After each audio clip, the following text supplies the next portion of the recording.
Hello friends, beginner box 3 इलेक्ट्रोस्टैट्स के इस question में हमें दिया गया है 3 चार्जेस हैं जिनके रिस्पेक्टिव वैल्यूज़ हैं -√2 माइक्रोकूलम, 2√2 माइक्रोकूलम एंड -√2 माइक्रोकूलम।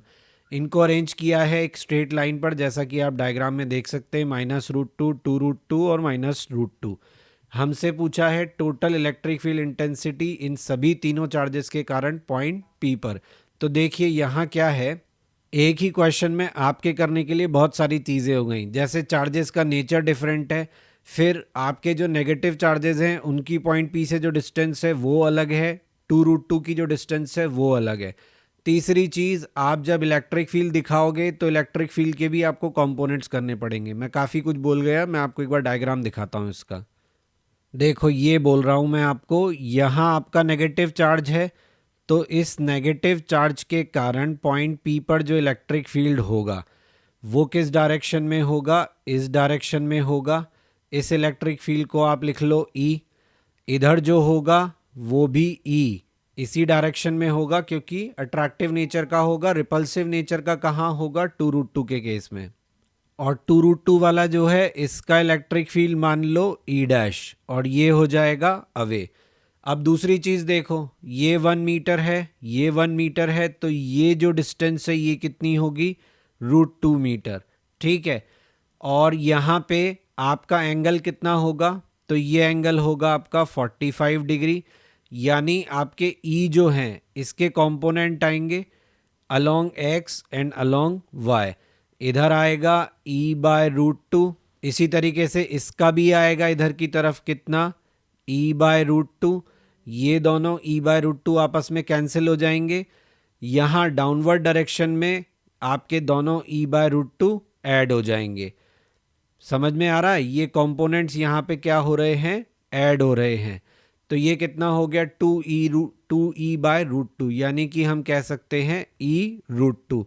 तो अब हमारी कैलकुलेशन क्या रह गई, x के अलोंग तो हमें दिख रहा है कि हमारा नेट इलेक्ट्रिक फील्ड क्या हो गया, 0। x में तो कोई कंपोनेंट एग्जिस्ट करेगा नहीं, जो करेगा वो y में करेगा। उसके लिए हमें कैलकुलेशन करनी पड़ेगी। जैसे ई डैश निकालना है तो ई डैश कितना होगा, k 2√2 microcoulomb upon are square. R मतलब 1 का स्क्वायर। यहाँ पे मैं माइक्रो नहीं लिख रहा हूँ अभी, हमें समझना है कि भाई माइक्रो बाद में कैलकुलेशन में यूज़ कर लेंगे। और यहाँ जो हमें नीचे की तरफ मिला वो कितना है, e√2। तो e√2 का वैल्यू कितना हुआ, e कितना हुआ, तो e हुआ k√2। माइनस साइन मैं इग्नोर कर रहा हूँ, k√2 upon are square. R square का मतलब √2 का स्क्वायर, और इसका भी हमें क्या करना है, √2 करना है। समझ में आ रहा है आपको, e का वैल्यू लिख रहे हैं, इसको मैं सिंप्लीफाई कर देता हूँ। आप सिंपली e का वैल्यू लिखो, चलो ये होगा k√2 अपॉन आर स्क्वायर, यानी √2 का स्क्वायर। ठीक है, ये कितना हुआ, k/√2। ठीक है, अब net electric field along y लिखोगे तो क्या लिखोगे, ई डैश ऊपर की तरफ है, ठीक, और नीचे की तरफ क्या है, e√2। अभी मैंने निकाला ना यहाँ पे, तो ये कितना हुआ आपका, ये हुआ 2√2k, और ये कितना हुआ, √2 से √2। अब देखो आप √2 से मल्टीप्लाई करोगे k/√2 को तो क्या बचेगा आपका, k कॉमन आ जाएगा, 2√2 -1 बचेगा। अब बहुत अच्छा होता अगर आपका क्वेश्चन का जो आंसर है वो इसी फॉर्मेट में दिया होता।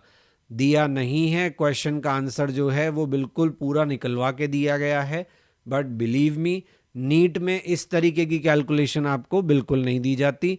नीट में आपकी कैलकुलेशन चेक की जाती है, बट ऐसे नहीं चेक की जाती। यहाँ जो हमने सब किया है ना, ये सब चेक किया जाता है।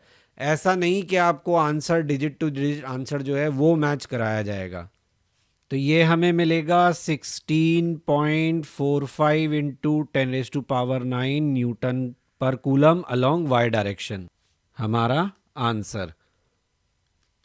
ठीक है, तो ये आंसर आ गया। बिगिनर बॉक्स सॉल्यूशन के वीडियोस के साथ ही मैं आपको क्विक रिवीजन वीडियोस भी पोस्ट कर रहा हूं मेरे इसी चैनल पे, और मेरे हर बिगिनर बॉक्स के सॉल्यूशन वीडियोस से पहले वो पोस्ट किया जाएगा, जिसका पर्पस आपको एक तरीके से बिगिनर बॉक्स को अटेम्प्ट करने के लिए तैयार करना है और आपके बिगिनर बॉक्स से पहले की जो थ्योरी पार्ट है उसको कवर करना है। तो प्लीज़ अगर आपको बिगिनर बॉक्स को करने में कोई भी दिक्कत आ रही है तो क्विक रिवीजन एक्सरसाइज वीडियो देखना ना भूलें। So for that you have to like, share and subscribe my channel. Don't forget to press bell icon for notifications.